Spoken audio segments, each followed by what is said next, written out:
Hello, Leapers, and welcome back to the Quantum Leap Podcast. I'm Christopher DeFilippis, and today I'm joined by Albie. Say hi, Albie. Hi. Hi. And we have the privilege of having in our studio the producing director of Quantum Leap, Chris Grismer. Hello, Chris. Welcome back to the podcast. Thanks for having me. And writer and co-executive producer of Quantum Leap, Drew Lindo. Hi, Drew. Welcome back. You cannot get rid of me, apparently. We love you. I will not be ignored. We cannot get enough Drew, and we cannot get enough of these bonus features that we've been trying to produce for all of the listeners and viewers out there. Welcome to yet another one of our commentary tracks.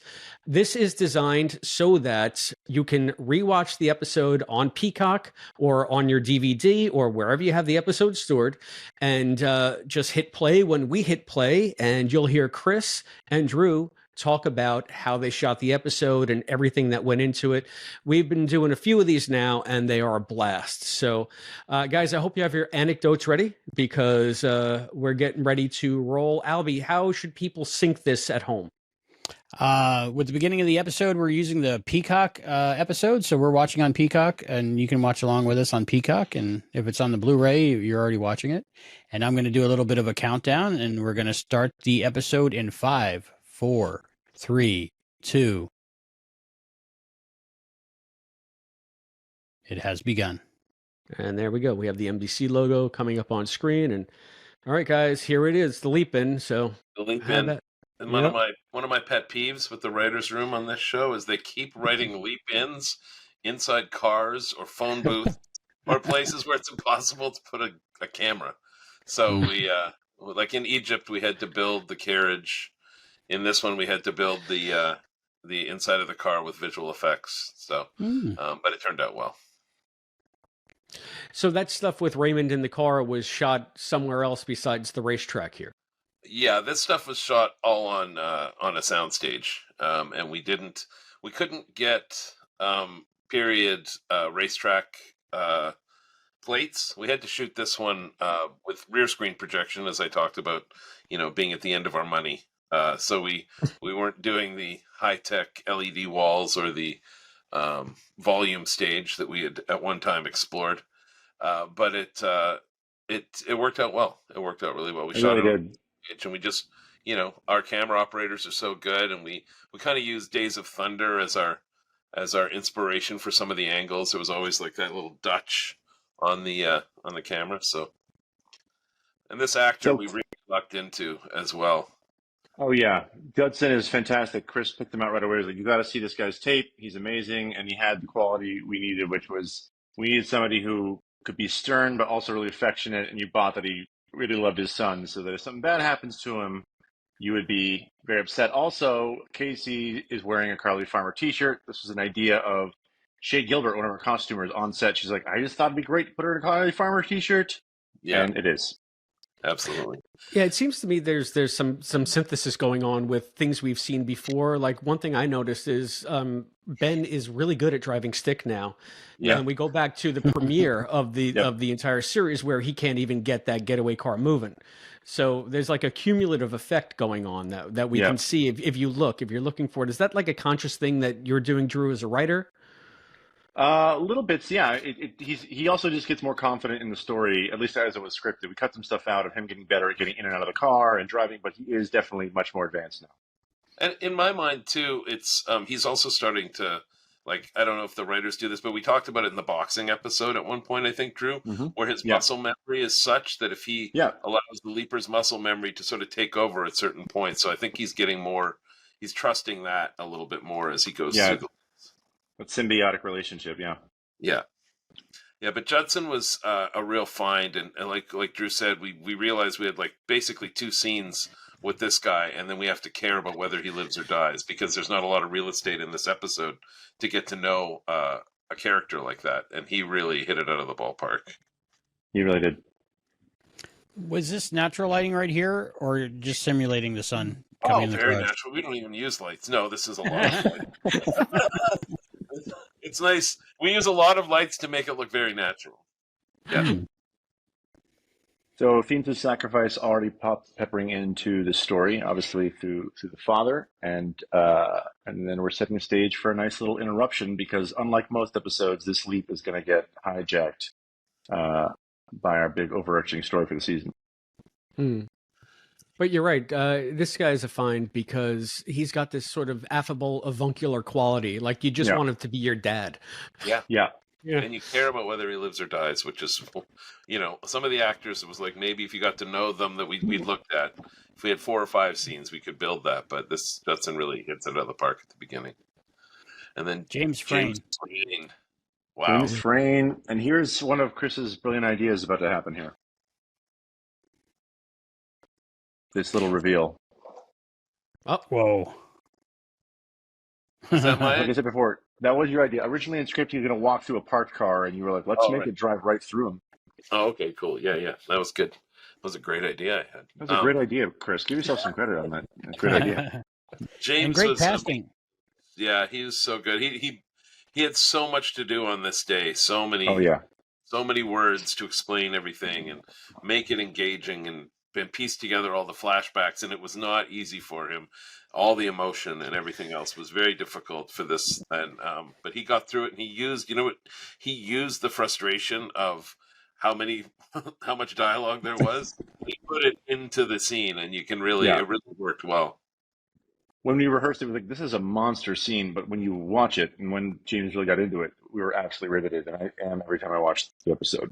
I think this is the longest scene that I've not been bored by on a TV show.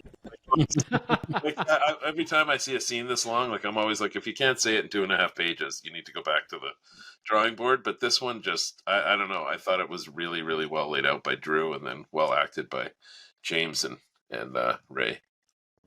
Also, some of these little subtle camera movements that Chris is doing this episode really are pulling you into the character's psyches in a big way. Both with movement, like rotating around Ben, but these snap zooms, I'm sure you probably talked about this in the interview, but all the zoom effects are very elegant. And a lot of zooming and this less snappy, but... Less snappy, yeah. The slow zooms, I should say. Yeah. The snap zooms were in SOS. Yeah, SOS. Did you have to worry ahead of time about clearing brands for the patches on the race suits and stuff? We cleared all that ahead of time. We had one that we couldn't use because they had, I won't say which one, they had a brand deal with NBC that they would be getting free branding if we used it. So the thing we mostly had to worry about this day is there was the truck, when trucks back up, that beeping.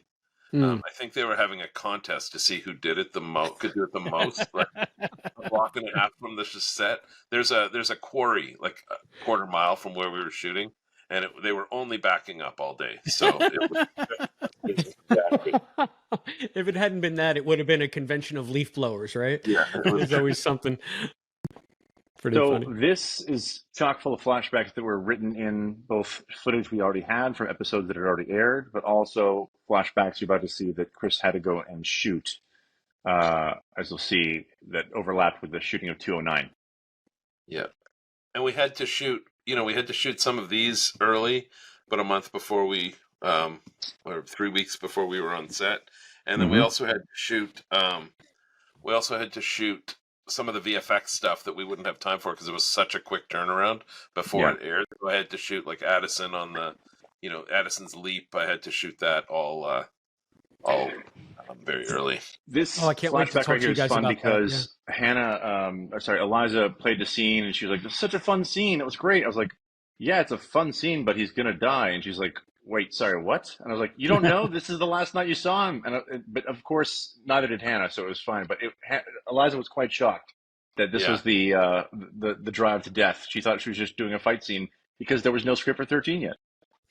So when there is no script and you have to shoot a flashback like in 209 for 213, are you just improvising this, or are you writing pages and hoping it meshes? What's the process? We wrote, this was a scene, that was a scene that was written that I knew would go into the script that was still being written. So it was like you're doing piecemeal stuff. Yeah, and the rain on that too was visual effects because we were told we couldn't afford rain that night. And I don't know how much the visual effects rain cost, but definitely more than a rain down. It worked. Josh's performance was amazing too. Yeah, he's terrific. Again, all these like moments of going into the POV of what it's like for the people who are not leaping, really interesting. And this is I believe Pamela footage, right? The slow motion stuff is stuff that she shot during 12, or did you go into this, Chris? You were there. I didn't want to interrupt, but I was there with him. Yeah, he's so good. I really amazing. Really did a great job. Did you direct Wyatt just how to be like a couple years older, or how does that work? We talked a little bit about it, but more just about the development of his anger and the bitterness that was growing inside of him. We talked a little bit about that, but he was there. He was there in a lot of ways. Just had to push him to go a little further, and did a great job. It's funny how intense he is on camera and just how he pulls it off, because we spoke to him and he's just like this affable kid. Like he's just this happy kid. And I'm like, where's that smolder that I see in 12 and 13? It's just, he's really very effective. He's a good actor. I couldn't, Carrie Metters was like that. The girl from Oh Ye of Little Faith. Like she's just like, I was looking at her for a week as this demonic possessed, like, sort of scary creature, and then when you see her outside, she's like this pretty little teenage influencer.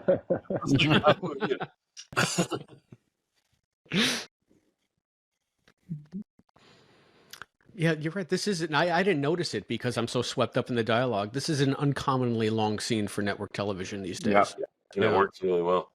Yeah, it was a rough one to get, but it worked out really well. Yeah. It's exciting when you have something that challenging, when you're actually seeing it come together beautifully, like on set. You're not going to have to cut around it. You just have to make sure you get protected as much as possible. As a fan of the show, I really like seeing Quantum Leap, like HQ being taken over by other people. I just was really excited to shoot that. Yes, Chris gave us the dark and gritty QL reboot that we all needed in this. Now there's tactical vests and assault rifles, the way Quantum Leap was meant to be. But no, it takes on a whole vibe. It takes on a really dark vibe, as it should. Yeah, I love the light in this one. Yeah, this car gag, this was not scripted this way, but Chris was like, "We're going to make this super sexy." Yeah, it was. At one point, it was Drew had written it in a cool way where it was going to be sort of more A-team. The door of a van opens up and Magic's there, but Magic's like 6'4".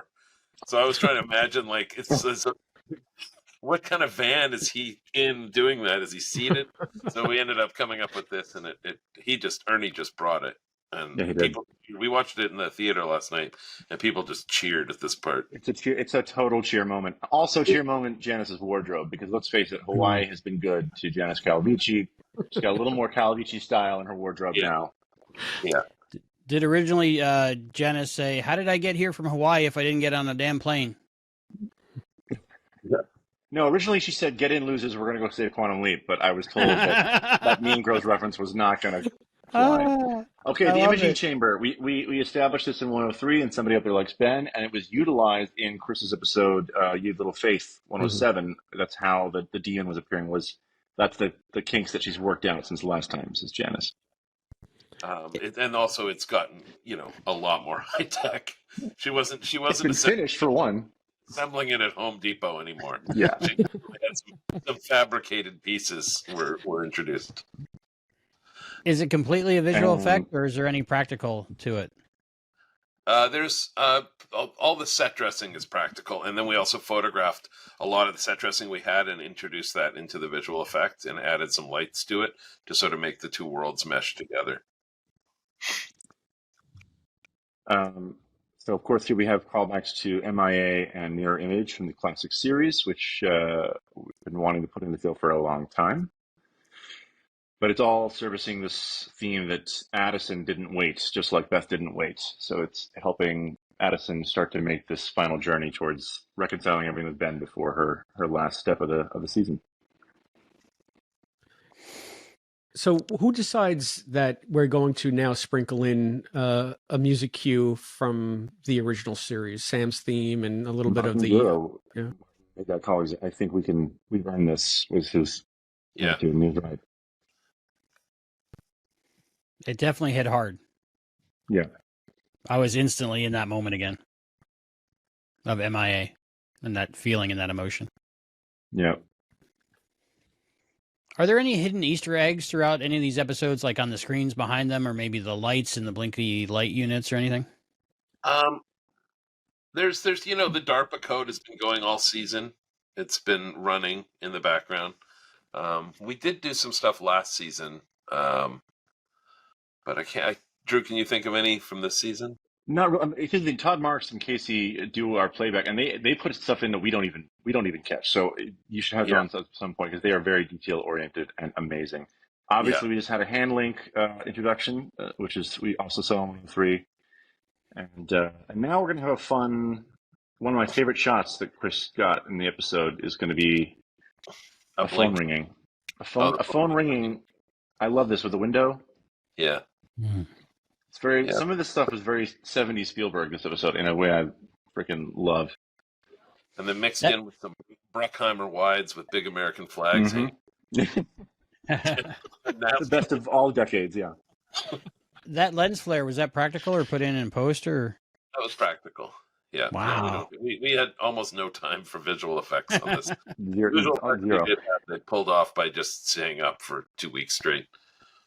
This is a fun little callback to 201, by the way. Ben was calling out to Addison 201, never got an answer. This time she shows up.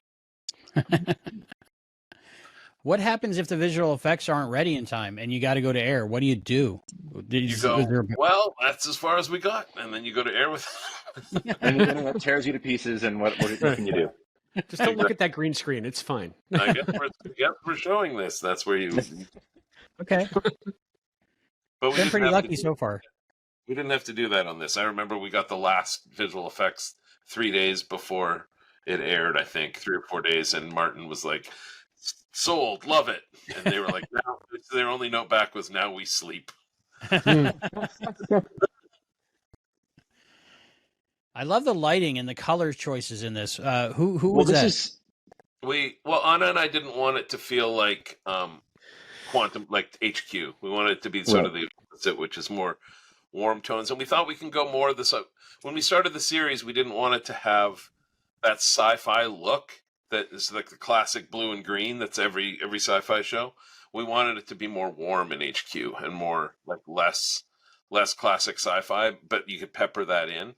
And also, this blue and green was in season 1, Chris. Like for some of Janice's lab stuff, this looks like it felt right to come back to it. That's why we did that, because we thought we could go more sci-fi with her look, and we tried to keep HQ feel a little bit more natural.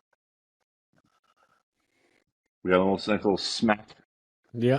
With the hand link. I love how Ben just glances at it. He's like, "Oh, I get it." I was very concerned. I was like, "I got it."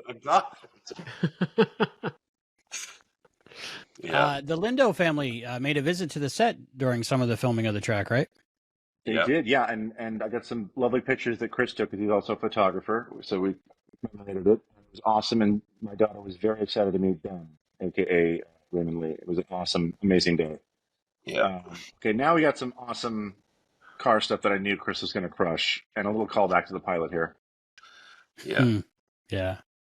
She wanted to, for one take, she put her sunglasses on before she said it.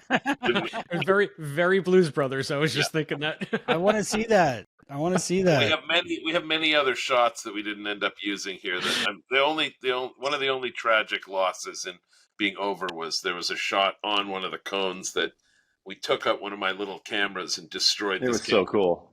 It was really cool, but we didn't use it because it would have been the final shot. Okay, Ford Pintos. This is Chris Grismer's pitch. This was not originally scripted.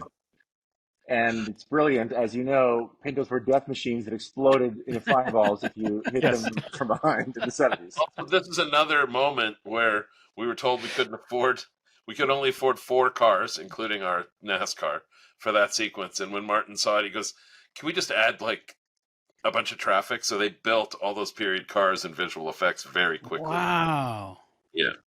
Oh, that's cool. It's insane. What we ended up doing the opposite of what we said, which is no more visual effects, and then we just did it anyways. The whatever $800 we saved becomes $10,000. Is this on a separate sound stage, or is it just like headquarters redressed to get Janice's? Oh no, that's a separate sound stage. We ended up, I pride myself on being the king of no wall sets. we shot the spaceship with no walls. We just used plastic because we couldn't afford to build a set. And then this one, we just ended up using an empty stage as the walls because they do feel like a warehouse. And so we kind of dressed an empty stage and added some more visqueen and everything else. So this is something cool I like, which is that they are utilizing our tech against us, right? Like, as Janice warned, because you can view the leaks, now they know exactly what we're planning, and the clock is ticking because Jeffrey needs to interrupt this as soon as possible. And now we're getting into some Judgment Day stuff, the logic of the quantum bubble, which was an episode that Chris directed last season, our epic season 1 finale, when we talked about all this stuff. My favorite moment in the episode is when she says, "I don't understand any of this, but it sounds bad." That's just standing in for millions of NBC viewers who are like, "What? Just get back to the car." And then one day, Georgina turned to her and goes, "We know, Mom. Just keep quiet."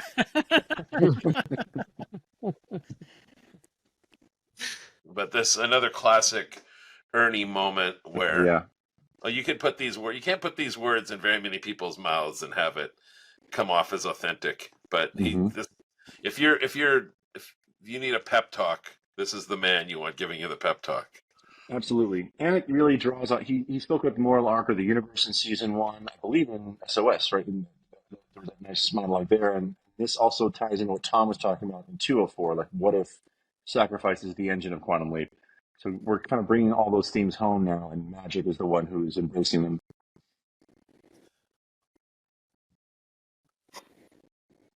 I love, sorry, go ahead. Well, can you tell us? Allison caught up on what you were laying down, Chris. Remember when you were like, I really feel like Alicia's in love with this guy. Like, I was listening to their review, and they absolutely felt that when they were watching it. Did they? Yeah, she played it like that. She and I talked about it a little bit, like, and she really played it that there was some amount of affection for this man, like a mentor and maybe other things. I will let Allison know that she was right on that. Now we got a Stand By Ben callback, right? This is exactly what Janice did to Jen and Magic in 108 in season 1. So we're using our old failures as ammunition.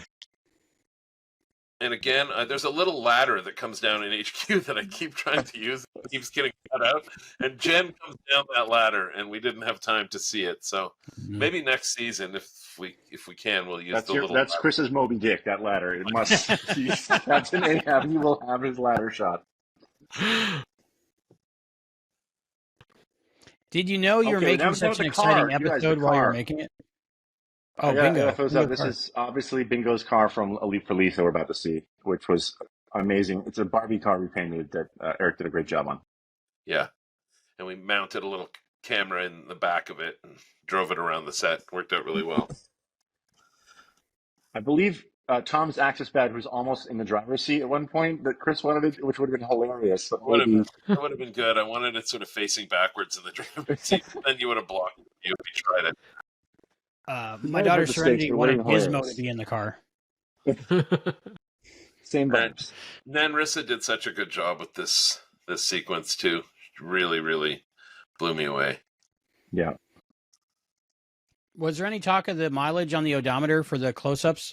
Yes. We were going to change it at one point, but really, these cars get new engines all the time when they, they're NASCAR, so somewhat or stock. Yeah, cars. That was my thought. Yeah, that's what we decided. I was asked about it, and I was like, probably a new engine or new transmission or something. Yeah. Yep. Go with it. Yep. Such a good shot. Gonna hurt. Yeah.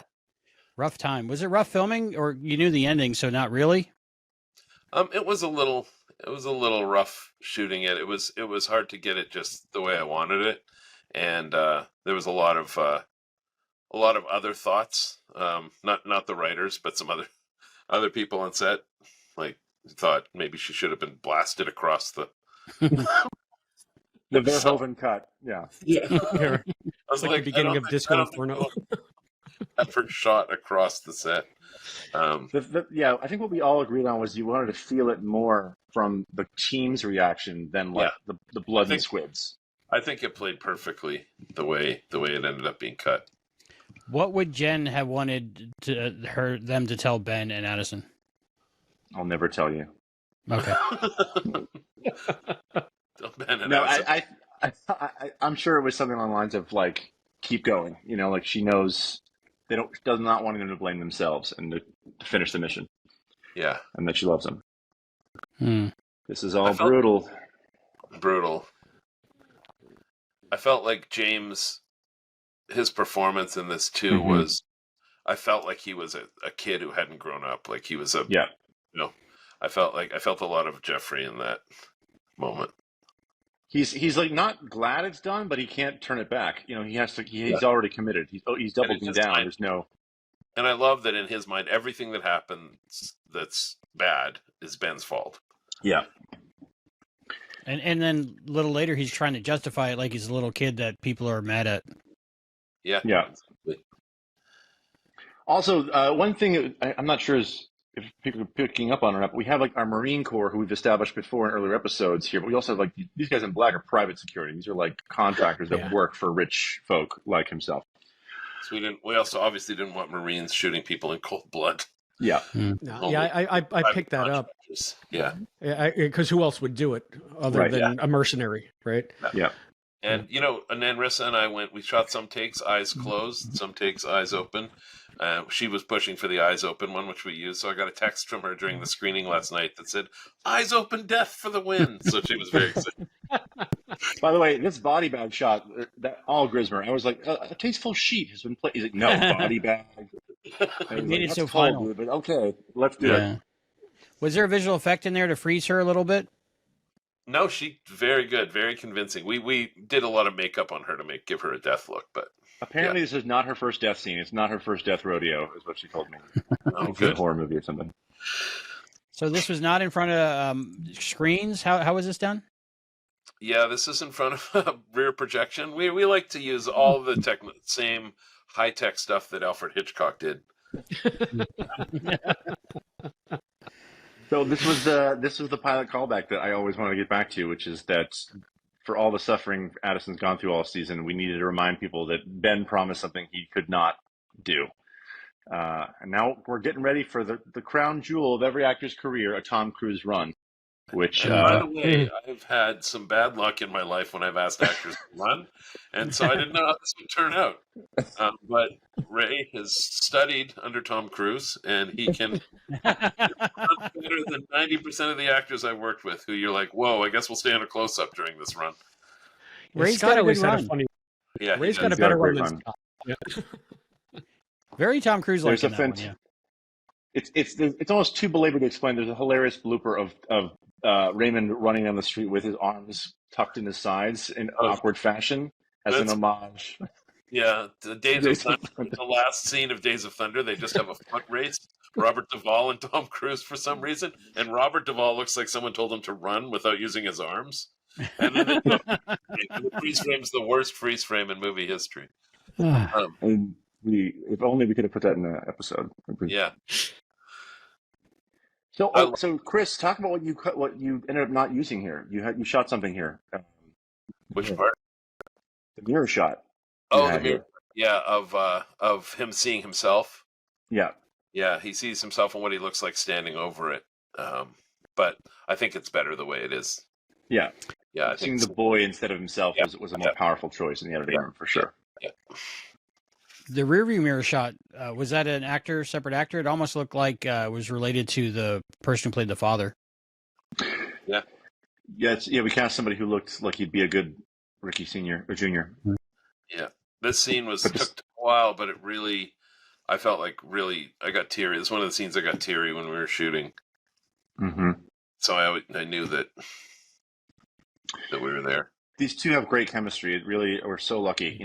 As always, we depend on these actors to come in and co-anchor these stories with our leads. And the way he says this, a time machine, it's just this little boy who's just desperately trying to understand why this magical technology can't save his own dad. It's heartbreaking. Question for Chris. As you're directing this, does James know what he's supposed to be watching when he's reacting to this? Or do you just say... Yeah. Act pensive or act, it's in the script that way, and we talked about what you're watching, what he's watching here, and I think for a couple of the takes we read out some of the lines of what's going on. We don't have the actors on set for it generally, but Our AD Trailer does a great job, mixed with our Heather, our script supervisor. This is one of Ray's best scene of the series. Some dialogue came out of this. It was a much longer scene, and we kind of realized that less was more, so we just lifted some stuff out. But I really was impressed with what places Raymond went in the scene, and yeah, it's powerful. When you wrote this speech, did you know you had gold? Did you know you had it? I knew that it was. I was trying to write everything as honestly as possible from how I would feel in this situation, and it felt like time had been an antagonist this season towards the end in a lot of ways, and that was bigger than human person-to-person conflict. It was what's taken from us by forces beyond our control. But it's always a challenge to write a good Ben speech for sure, because there's been a lot of them. And I think everyone can understand that. I felt like it was like a global thought that time is a thief. Yeah. I should give credit to that line to Christy. She brought that up when we were working on 204. So I forget why. Christy wrote 204, and it stuck with me the whole season, and so I wanted to go back to it when we got to the scene. You got to have some MacGyver. A little bit of MacGyver. Yeah. Were there actually parts in that box that could be a defibrillator? Sure. You'll never know. I am a little bummed that we didn't use the funny take of this where the hubcaps came off the station wagon. That was hilarious. Because we couldn't do a test, because I'm always of the mind that let's roll on the test, because with these old cars, you never know if you're going to get like an actual take. So we rolled on the test, and he went on the sidewalk. The hubcap flew off. The car bounced. Like, it was crazy. That would have been a continuity nightmare. So you're better off. I even loved him. I love that all his minions sort of look like they go to the same stylist. Yeah. That was sort of on purpose from our wardrobe and hair department. And a little bit of cult of personality going on. Yeah, exactly. I love how James delivers that. It's like he's just throwing away. Oh, yeah, by the way, kill that guy. Love the station wagon. Yeah, that was station wagon. I wanted that. When Chris found out, I was like, "Please tell me there's wood paneling," and I was like, "Absolutely, there is." Like, thank God, it's like we had that station wagon. My parents held a smoking contest in it nightly, where they would put the windows up with no seatbelts on.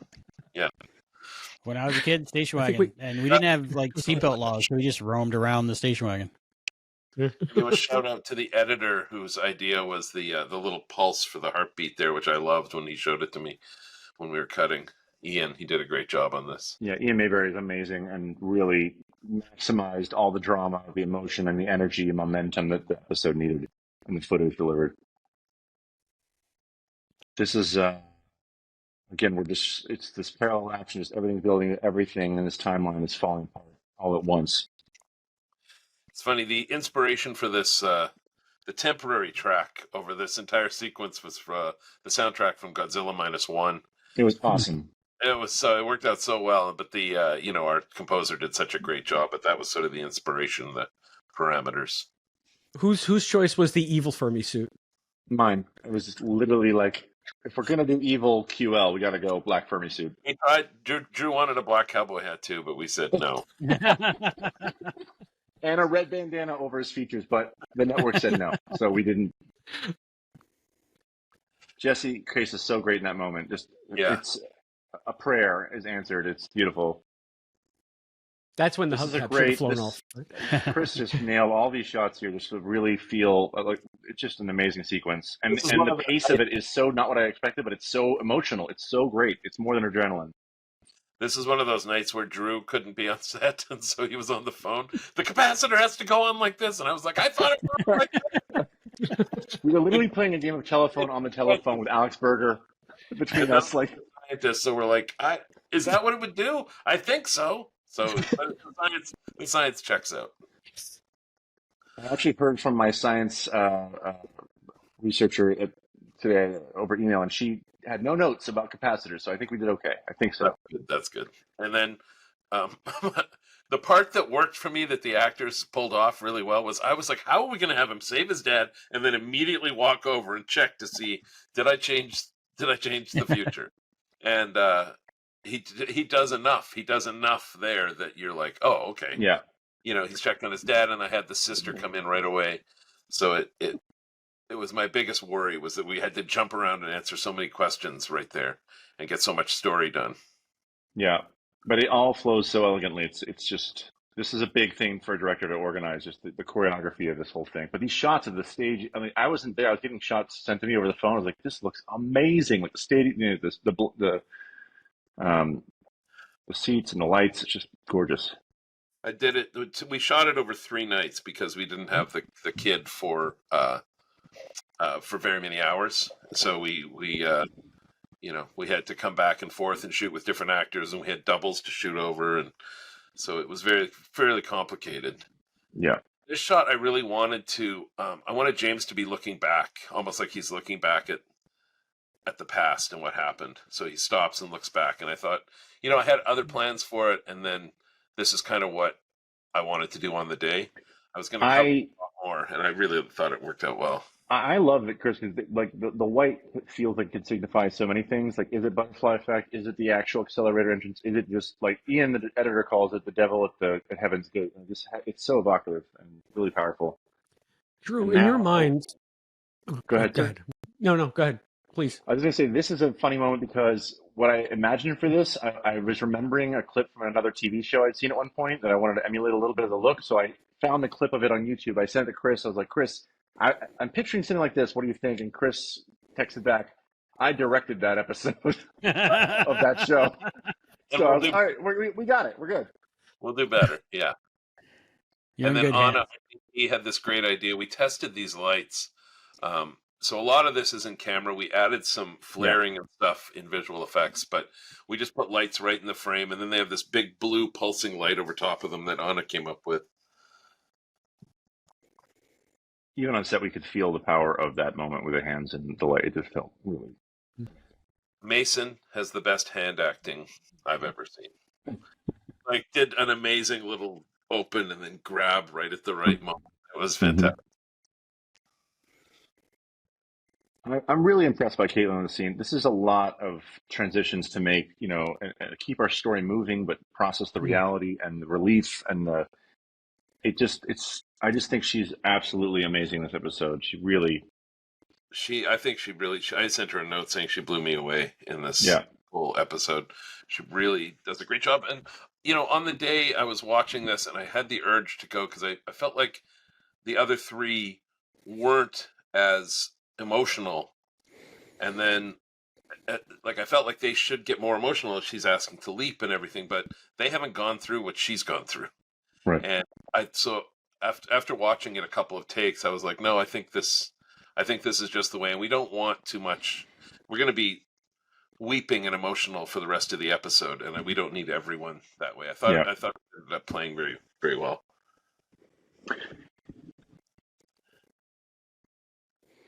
This, in many ways, it's really Addison's season. Yeah. It feels like the reveal, right? Mm-hmm.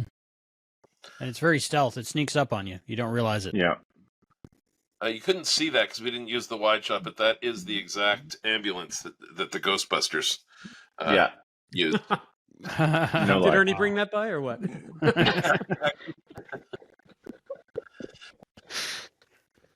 then, look at that old bag. Oof.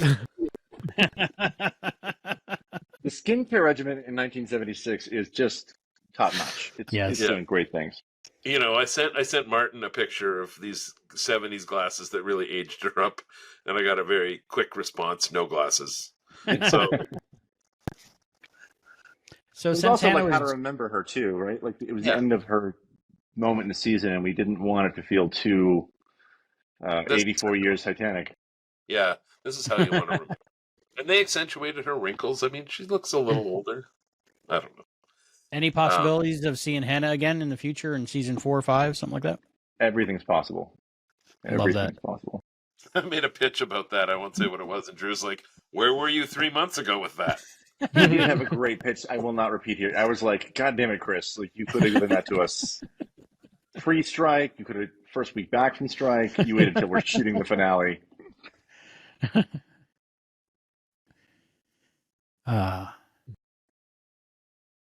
they were like, when we were shooting this, they were like, "We're really going to hug at the end of the scene." I'm like, "Don't worry, it'll play beautifully when you see the cut." But it's a hard one on set. Just hug out of nowhere, okay. So it was. It would have been weird if they were like, "Okay, have a great leap, and we'll see you never." Like, it would have been weird to not take on the gravity of the situation because they know what show they're on. Like, it's the odds are, what they are. Yeah.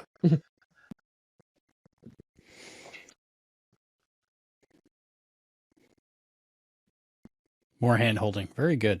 More hand holding. That's my signature.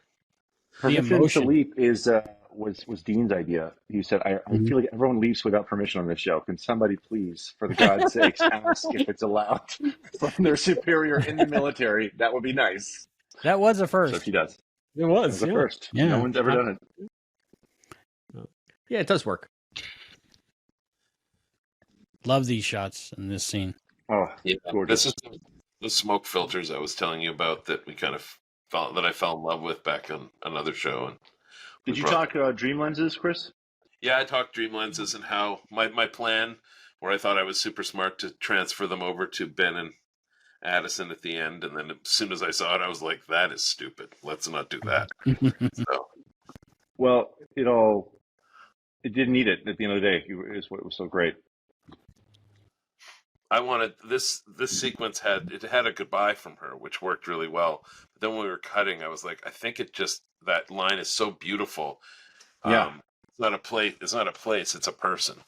And I thought that instead of her saying goodbye and then him leaping, it was just much, much nicer if that was their final contact. And it's nice that we're not actually saying for sure that Hannah's gone forever also now, which is great.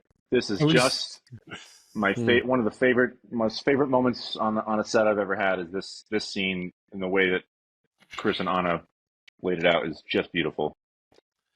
This is European Street at the Universal. If you go on the Universal tour, they will tell you this is the set from The Good Place. But here it is, nondescript European war-torn country during nondescript time that we don't know yet. I didn't recognize because there are no frozen yogurt signs. So this hand moment, this is all Chris. Chris was like, I want to come back to the holographic hand touch and see them actually make contact instead of just hugging. And it's so powerful. And the actual music cue for this, often you'll have music cues written in by writers, and you're like, we're not going to use. We're not using Stairway to Heaven here, bro. But Drew had this song written into the script, and so we put it in. We tried a couple others, and it was like, no, this is the one. Yeah. Okay, I love that. Like that Chris and Anna are evoking these things. We don't need to see any of this stuff. It's so much more intimate to just be with them, and their faces are telling us a story. It's just a gorgeous way to end. And then I really wanted to run towards the danger. Like the last explosion's on their face. They don't run away from it with everyone else. They run towards it. And I thought that was, and we ended up playing it. We played the tension for some of the takes. And then I was like, why don't we smile? Why aren't you excited? Like maybe you're excited to go and do this. And that seemed to be the way that right then I was like, okay, that's the emotion. So the adventure continues. It's not over. It's beginning. Now that we have the writer and producers here, what happens next? Chris was already pitching ideas for where and when and things would be happening in 301 that we had to do, and there's a lot of great stories we've already talked about that could take place there and other places that Ben and Addison can have some really interesting new dynamics. And you've even seen the episode. They're different, and that's what makes them a good team. And so I think those are really interesting things to play with. And now that I've shot in Egypt, I'm old hat at just shooting a few scenes in another country. We pick up in, I don't know, south of France or Austria, Poland even. Who knows? We go somewhere. The musical in Austria. Let's do it. Right. Yeah, right. She has to take care of children. Yep. Right. Yeah, I love that. Wow, such a great episode. Yeah, such a great episode. Did you guys? Did you know about any of that? How much the fans really are loving this episode? Yeah, we might have been at the screen. It was tough because the screening was happening during the West Coast feed, but some of us were definitely checking the East Coast feed, and I was surprised how much it inspired just a genuine hunger to see more adventures as soon as possible. It wasn't just like, great, this is good, we'll walk away. It seemed like people were desperate for this to keep going because they see that we have so many more stories to tell and can tell them like this, which is exciting. It was trending on Twitter, I think up to number 8 or 6 at one point. Crazy. That's amazing. I remember I walked up to Chris when we were watching the screening and I said, people are crying over the hand link, because Chris was busting my chops on set about the hand link, but people were just like, Don't worry, Drew. Everyone at the convention will be very pleased with you. Yeah. Any other questions for us before we wrap up? No, I think I just wanted to let everybody know there were some callbacks during the commentary track about lenses and things, but if you haven't yet, go back and watch Albie and I's interview with Chris Grismer, where he discusses in the weeds directing of this episode how it was put together, and some of that stuff will be in more context. So always more stuff to watch here, because as you know, we are the bonus features here on the Quantum Leap podcast. So God bless you for creating them, because they would exist nowhere else were it not for QLP. So thank you. Well, thank you guys. Any parting words for those watching this commentary? Anything that you didn't get to discuss that's mind blowing and revelatory about what we just saw? No, I'm hoping we're all speechless. Season 3. That's what I'm. Yeah. Ideally, let's make that. Let's manifest that. That would be amazing. And we're really grateful that the fans have been so supportive of a very ambitious and slow burn, amazing story. But I'm so glad it paid off for people. And so we feel privileged now to be Quantum Leap fans in this moment, and we think that comes down to you and your team and your cast and your crew and just the care that you put into all this stuff. So thank you very much from the fan community. On behalf of all the Quantum Leap fans out there, we thank you. Thank you.